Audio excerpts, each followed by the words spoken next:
Federal budget cuts are impacting countless organizations and programs across the state. County News' Courtney Sterrett is live in the muck with Lieutenant Colonel Ross Nelson to see how USD's ROTC program is handling the sequestration cuts. Thank you, Taylor, and thank you, Lieutenant Colonel Nelson, for being with me today. Thank you.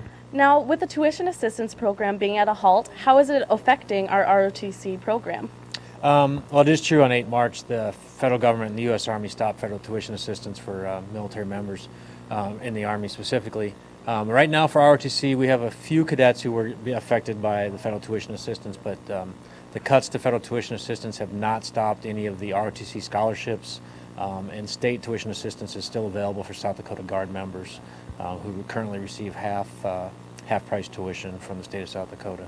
So some minor impacts to a few students who are relying on federal tuition assistance, but it is not the same as the Montgomery GI Bill, the post 9/11 GI Bill, or the ROTC scholarships that many of our cadets already take advantage of.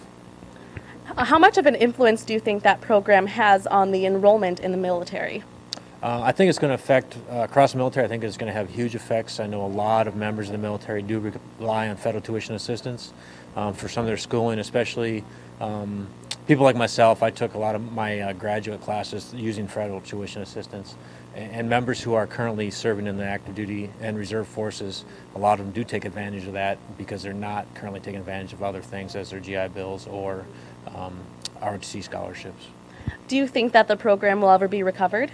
There's talks. I know there's been some bills introduced at the federal level trying to get it back, but the timeline I'm not aware of, if it when or will it'll happen. All right, thank you, Lieutenant Colonel Nelson. That was Lieutenant Colonel Nelson, professor of the Military Science Department, and I'm Courtney Sterrett, live in the muck. Thanks, Courtney.